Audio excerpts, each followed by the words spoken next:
안녕하세요. 오늘은 무겁지만 꼭 나누고 싶은 이야기를 하려고 합니다. 바로 말년의 쓸쓸함에 관한 이야기입니다. 세월이 흐르고 친구가 줄고 몸이 약해지고 가족들도 바빠지면서 많은 분들이 마음 깊은 곳에 외로움을 감추고 살아갑니다. 어떤 분들은 난 괜찮아, 혼자 있는 게 익숙해 라고 말씀하시지만 그 속엔 말 못할 아픔과 고립감이 숨어 있을 수 있습니다. 이 영상에서는 말년이 쓸쓸해지는 사람들의 공통된 삶의 태도와 습관을 살펴보고 그런 삶을 피하려면 어떻게 해야 할지 실제적인 조언을 전해드리겠습니다. 왜 말년이 쓸쓸해지는가? 먼저, 왜 많은 노년층이 외로움을 느끼는지 그 원인을 조금만 들여다보겠습니다. 사회적 고립 증가. 나이가 들수록 외출이 어려워지거나 몸이 아파 움직이기 힘들어집니다. 그로 인해 사회적 접촉이 줄어들게 되고 자연스럽게 고립감이 늘어납니다. 사회적 고립은 신체 건강, 인지, 기능 저하 등과 연결된다는 연구도 있습니다. 관계망 축소. 친구들이 떠나거나 세상을 떠나고 자식들도 각자의 삶으로 바빠지면서 가까이에서 지속적으로 관계를 유지할 사람이 줄어듭니다. 이 또한 삶의 만족도와 직결되는 요소로 지적됩니다.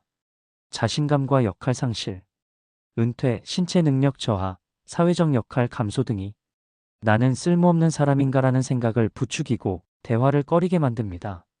이로 인해 점점 더 침묵하고 혼자 있게 만드는 악순환이 생깁니다. 정서적 표현 부족. 고생이 많았던 삶 속에서 감정을 누르고 애써 표현하지 않던 습관이 말년에도 이어지면 마음의 고통을 누군가와 나누지 못하게 됩니다. 경제적 건강 불안. 돈, 병원비, 생활비에 대한 걱정이 늘면 사람 만나기보다 움츠러드는 일이 많아지고 외로움이 더 깊어집니다. 이런 여러 원인이 결합되면서 말년의 쓸쓸함은 점점 그 사람의 삶을 잠식합니다. 말년이 쓸쓸해지는 사람들의 공통된 모습 8가지. 이제 구체적으로 말년이 쓸쓸해지는 사람들에게서 자주 보이는 공통된 모습과 태도들을 살펴보겠습니다. 먼저 연락하지 않는 사람. 친구가 떠나기 시작할 때 그 관계를 유지하려는 노력을 멈춘 사람들입니다. 내가 먼저 연락하면 부담스럽지 않을까? 이런 생각이 관계의 끈을 끊게 만듭니다. 말을 아끼는 사람. 억눌린 감정이 많고 괜찮아라는 말로 자주 무마하며 속마음을 드러내지 않습니다. 과거에 머무는 사람. 옛 영광, 옛 실수, 옛 상처를 자주 꺼내면서 현재를 놓치는 사람이 있습니다. 비교하고 자책하는 사람. 저 사람은 잘 사는데 나는 왜 이렇지? 끊임없이 비교하고 스스로를 나무라는 말이 마음을 더 무겁게 만듭니다. 소소한 관계도 포기하는 사람. 이웃 인사, 동네 대화, 동호회 활동 같은 작은 연결까지도 스스로 멀어지는 선택을 하게 됩니다. 취미나 일상 루틴이 없는 사람.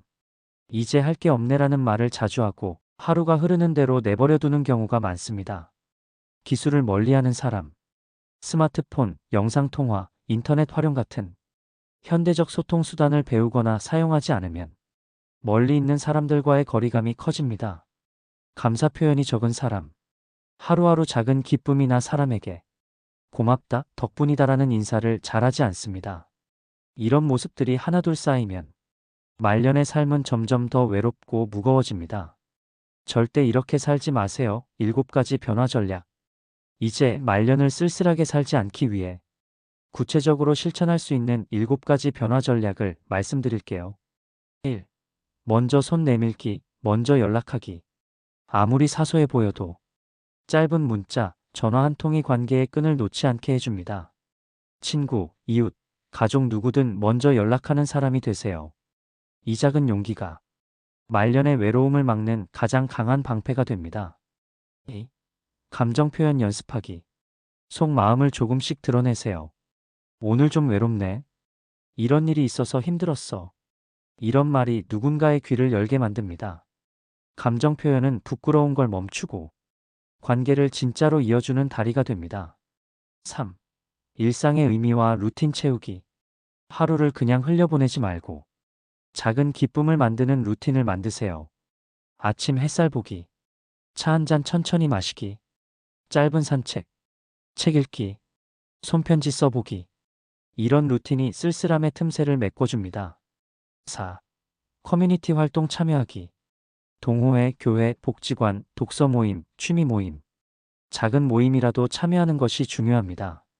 사회 참여가 많은 사람은 외로움이 줄고 인지 저하도 예방된다는 연구도 있습니다. 5. 기술과 소통 도구 배우기. 영상통화, 카카오톡, SNS, 인터넷 강의. 이런 도구들이 멀리 있는 사람과 자주 소통할 기회를 만들어줍니다. 기술을 배우면 관계의 문을 열고 복도 간을 넓힐 수 있습니다. 6. 베풀고 나누는 삶. 자원봉사, 지역봉사, 지역행사 참여, 아는 지인 돕기, 동네 정리 등 작은 나눔이 큰 연결을 만듭니다. 남을 챙기는 삶은 외로움을 잊게 하고 자신을 더 강하게 만들어줍니다. 7. 감사와 긍정의 말 습관. 매일 감사한 일 3가지 떠올리기, 작은 기쁨을 말로 꺼내기, 긍정 문장을 스스로에게 건네기. 감사는 삶의 온도를 바꾸고 마음을 가볍게 만드는 열쇠입니다. 말년이 쓸쓸해지는 이유에는 사회적 고립, 관계 감소, 역할 상실, 표현 부족 등이 있습니다. 쓸쓸해지는 사람들에게서 자주 보이는 모습은 먼저 연락하지 않기, 말 아끼기, 과거 집착, 비교 자책, 관계 포기, 루틴 부재, 기술 기피, 감사 부족 등입니다.